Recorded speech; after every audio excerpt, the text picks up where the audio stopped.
Welcome to this deep dive. Today, we're taking an in-depth look at Bleve. Right, the Go search library. Exactly. It's designed for embedding search right into your Go applications. Which is pretty powerful, avoids needing a whole separate search server sometimes. Yeah, so if you're a Go developer needing search, understanding how Bleve works internally, its architecture, that could be really valuable. Absolutely. And that's our focus today, the design, the architecture of Bleve's search subsystem. We're drawing mainly from its technical documentation. Okay, so the mission.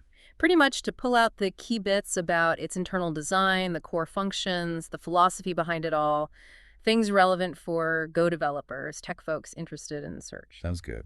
So based on the docs, this modular architecture seems central, especially around the search package and its sub-packages. It really is. Let's start there. The search package, the root one, along with its sub-packages, that's the heart of Bleve's search. And its main job. Well, fundamentally, it defines the core interfaces. Think of them as the contracts for how everything else plugs together. The main ones being? Query, which represents, what you're searching for. Then there's searcher, which actually runs the query against the index. Okay. And collector, which takes the results from the searcher and processes them. So defining these interfaces right at the root level, that gives it flexibility. Exactly. It's interface-driven design. It creates clear boundaries. You could, for example, add a completely new way of querying by just implementing the query interface without messing with the search execution itself. Or a new way to collect results. Precisely. Implement the collector interface. It makes the whole system adaptable, easier to maintain, easier to extend later on. Makes sense. And inside this search package, there are also important data structures, right? Like document match. Yes, document match is key. It represents a single hit, a document that matched the query. It holds the document ID, obviously, and crucially, the relevance score. And there are others too. Search context that manages the overall state for a search, and importantly, it includes the document match pool. A pool for reusing objects. Yeah, it's a performance optimization, reduces memory churn during searches.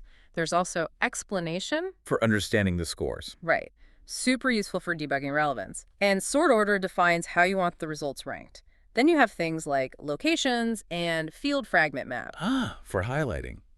Storing where the terms were found. Exactly. Essential for showing users why a document matched. Okay, so search sets the stage. Where do the actual types of searches get defined? That's the job of the query package. It's full of concrete implementations of that search, query interface we just talked about. This is where you specify what kind of search you want to run. Can you give us a few examples? What kinds of queries are there? Sure. There's a whole range. For basic stuff like finding an exact ID or tag, you've got term query. It doesn't analyze the text. Okay. But for searching actual text content, you'd probably use match query. That one does use the analyzer, so it handles variations of words, stemming, etc. More like a typical full-text search? Exactly. And if you need an exact sequence of analyzed words, like a specific phrase, there's match phrase query. Right. What about combining things, and or logic? That's where Boolean query comes in. It lets you combine other queries using must, should, must not clauses, very flexible. Then for numerical data or dates, you have numeric range query and date range query.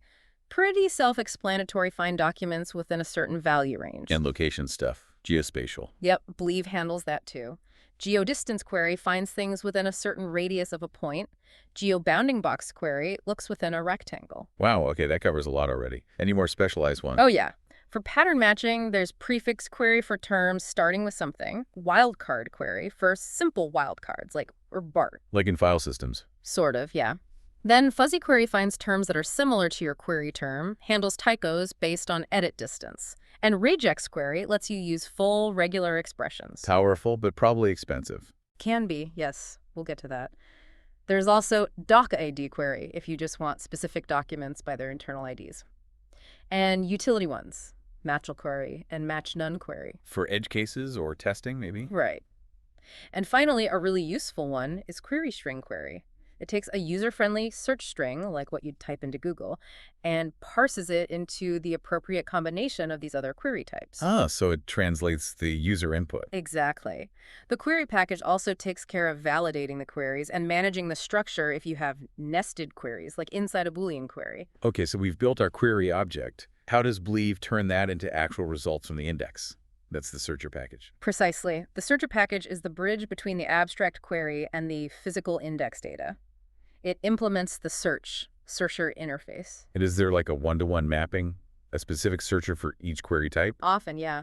A term query usually gets handled by a term searcher, a match query by a match searcher, and so on. It makes sense. How do these searchers work with the index? They talk directly to something called the index.index reader. That's the component that provides low-level access to the index data. What kind of data? Things like postings lists, which terms appear in which documents, the term dictionary, the list of all unique terms, and document values, which store field data efficiently for sorting or faceting. So the searcher uses this to find the matching doc IDs. Yes, and as it finds them, it usually works with a score component to figure out the relevant score for each match. We'll get to scores in a sec. Does the searcher do anything else? Optimizations, maybe? It does. It implements some clever stuff like composite searcher pushdowns, trying to do more work efficiently down in the index layer itself. And there are specific optimizations for KNN vector searches too. And for those combined queries like Boolean query? Right, the searcher package has specific searchers like conjunction searcher for AND, disjunction searcher for OR, and Boolean searcher that manage running multiple child searchers and combining their results according to the logic. Okay, makes sense. Now about those scores. How does Bleve decide how relevant a document is? That's the scorer package, right? Correct. The scorer package is purely focused on that.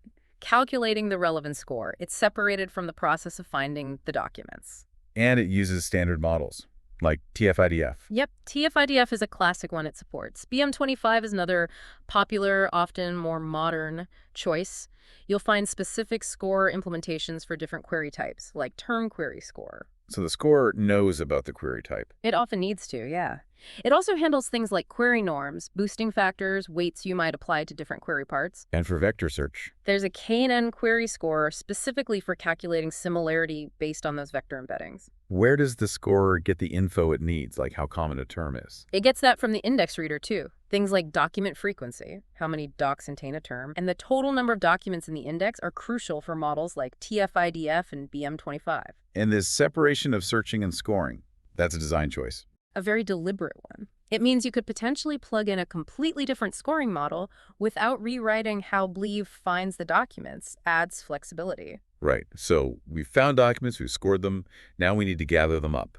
The collector package, especially top-end collector. Yes, the collector package implements the search.collector interface, and top-end collector is the most common one. Its job is pretty clear from the name. Collect the top N highest scoring results. And it handles sorting and skipping results for pagination. Exactly. It takes the search, so to know how to rank things by score, by field value, etc., and it handles the size and skip parameters you provide. How does it manage that efficiently if you asked for, say, page 100? Internally, it uses efficient data structures, sometimes a heap, sometimes a slice, depending on how many results it expects. That's the collect store heap and collect store slice you might see mentioned. It tries to be smart about it. Does it interact with other parts? Yeah, if you're doing faceting, it coordinates with the facets builder. And there are specialized collectors too, like KNN collector for vector search results and eligible collector, which acts as a filter sometimes in KNN. It also uses that document match pool we mentioned earlier to manage memory. Okay, let's talk about facets then. Filtering results by category, price range, whatever. That's the facet package. That's right. The facet package handles calculating those aggregations. It defines facet builder implementation. Builders for different kinds of facets. Exactly. Terms facet builder counts distinct terms in a field, like author names. Numeric facet builder creates buckets for numeric ranges and counts docs in each. Datetime facet builder does the same for dates. And how do they know which documents to count? They work with the collector. As the collector processes the matching documents found by the searcher, it feeds information about those documents, like the terms in their facet fields, to the facets builder. The builder then accumulates the counts. I see. It happens during the collection phase. Pretty much, yeah. Okay, one more piece. Highlighting. Showing the search terms in context in the results. That's the highlight package. Yes. Its whole purpose is generating those snippets with the matched terms marked up. It also relies on interfaces. What interfaces? There's the main highlighter interface. Then there's Fragmenter, which decides how to break the original text into sensible chunks or fragments. And Fragment Formatter, which actually applies the highlighting, like adding HTML tags or color codes. So how do they work together? The highlighter implementation takes the original field text and the location info, that term location map from the document match. It uses a fragmenter, like Simple Fragmenter, to pick the best parts of the text to show. Then it passes those fragments and the term locations to a fragment formatter, like an HTML formatter or an NSI one for terminals, which wraps the matched terms in the right tags or codes. And it needs that detailed location info. Absolutely. It needs the exact start and end positions of every matched term to highlight correctly. Okay, this breakdown really shows how the pieces fit together. That modularity seems like a huge plus. It really is. It's built on these interfaces, which promotes extensibility, need custom highlighting logic, implement your own fragmenter or formatter. It makes Bleve quite adaptable. Right. So we've got the architecture down. Let's pivot to the core functionalities Bleve offers. It seems like a very rich library. It definitely is. The range of query types alone is quite extensive. We touched on them, but it's worth revisiting the variety. Okay, let's maybe group them. How about text matching first? Sure. You've got match query for standard analyzed text search, match phrase query for finding exact analyzed phrases, term query for exact unanalyzed terms, phrase query for exact sequences of unanalyzed terms. And multi-phrase query is interesting. It lets you specify multiple possibilities at each position in a phrase, good for handling synonyms within a phrase search. Okay. And combining criteria. Boolean logic? Boolean query is the workhorse there must, should, must not. Conjunction query is a simpler AND, and disjunction query is OR, but it can also require a minimum number of its clauses to match, which is neat. What about inexact matching? Typos, prefixes? Covered too. Prefix query, wildcard query, fuzzy query using Levenstein distance for similarity, and regex query. Lots of options for handling less than perfect matches. And non-text data. Ranges, locations. Yep. Numeric range query, date range query, term range query for alphabetical ranges, even IP range query. For geospatial, you have geodistance query, geobounding box query, geobounding polygon query, and geoshape query, which works with GeoJSON and relationships like intersects or within.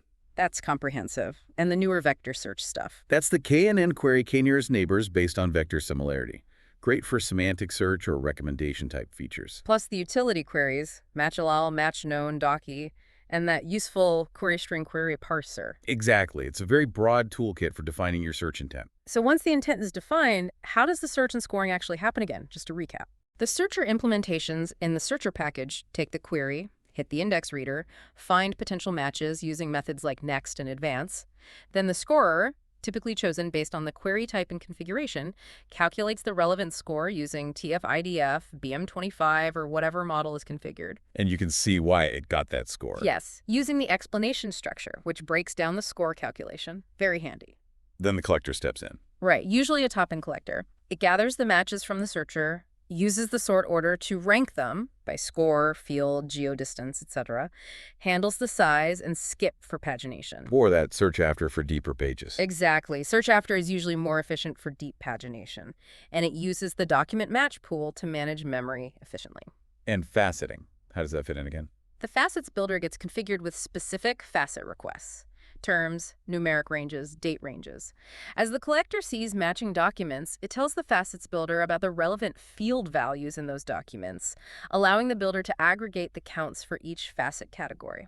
And highlighting makes the results user-friendly.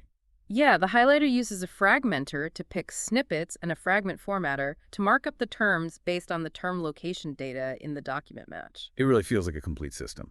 Let's talk about the design philosophy. What are the core principles behind Bleve's structure? Well, as we've seen, interface-based design is absolutely central. Query, searcher, collector, highlighter, they're all interfaces. This promotes loose coupling. Different query types lead to different searchers, but the collector doesn't necessarily care which searcher produced the result. Pluggable components, essentially. Exactly. And related to that is composition over inheritance. You build complex things by combining smaller, focused pieces. A Boolean query contains other query objects. A highlighter uses a fragmenter and a formatter. It avoids rigid hierarchies. And keeps things focused. Right. That leads to a clear separation of concerns. Each package has a distinct job. Parsing queries, talking to the index, scoring, collecting results, faceting, highlighting, makes it easier to understand, maintain, and test. What about performance? It seems built in. Definitely performance conscious. That document match cool for reducing garbage collection pressure is a prime example. Managed by the search context. Yep. Then there are optimization hooks like index.optimizable. This allows certain simple searches, especially filter-like ones, to be pushed down into the index layer itself, which can be much faster. KNN searches also have specific optimizations. Any clever data structures? Yeah, the top-in collector switching between a slice and a heap depending on result size is one. The disjunction searcher also has optimizations based on the number of clauses, disjunction heap takeover. And things like the skort cache for speeding up TF-IDF math show attention to detail. And context.context usage. It's passed throughout the searcher stack. Really important for cancellation stopping a query if the user navigates away, for instance. Also used to pass request-specific options like score settings or data needed for KNN or synonyms using context keys. Seems like idiomatic go-to. Generally, yes. Standard error handling, using structs for data, concurrency likely handled at the application level, managing multiple requests rather than deep within a single query execution. Okay, those principles make a lot of sense. Are there any specific technical insights from the implementation that are particularly clever or interesting?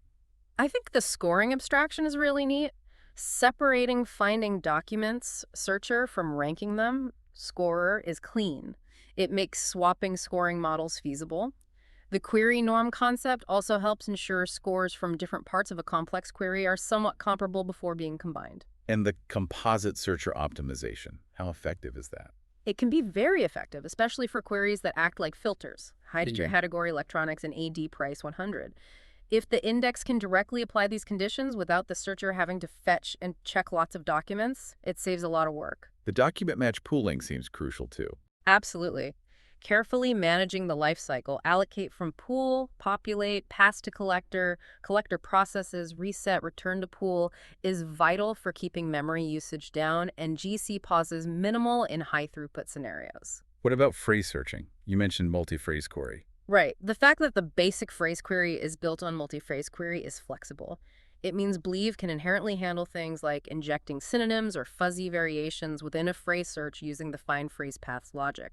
It's not just limited to exact term sequences. And how do fuzzy, wildcard, regex queries work efficiently? The common approach is they don't usually iterate through every document. Instead, they first go to the term dictionary, find all the terms that actually match the pattern, fuzzy wildcard, etc., and then build a disjunction searcher, an OR searcher, using those specific terms.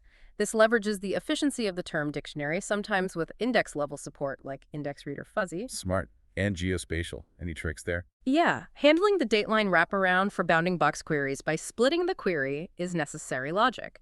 And the pattern of using a fast initial bounding box check, followed by more precise geometry checks using doc values, doc value reader, is a common optimization strategy to avoid expensive calculations on all documents. I believe sounds really capable, but no library is perfect. What are some limitations or things developers need to watch out for? Good point. One big one. Phrase queries and highlighting require term vectors to be enabled during indexing. Include term vectors true. This stores positional information but makes the index larger. Trade-off there. Definitely. Also, while highlighting is great, getting it perfect with analyzed text, potential overlaps, and complex queries can be tricky. The default symbol highlighter might need tuning or replacing for sophisticated needs. What about the query string query syntax? It's convenient for users, but its parsing has its own rules and potential edge cases. If you need very precise, unambiguous query logic, building the query objects programmatically using the API is often safer and more maintainable. Performance pitfalls. Yes, those pattern queries, fuzzy, prefix, wildcard, regex, can be slow, especially with broad patterns, because they might need to scan large parts of the term dictionary. Makes sense. Also, for deep pagination, using large skip values with top-in collector can become inefficient because it still has to score and sort all those skipped documents internally.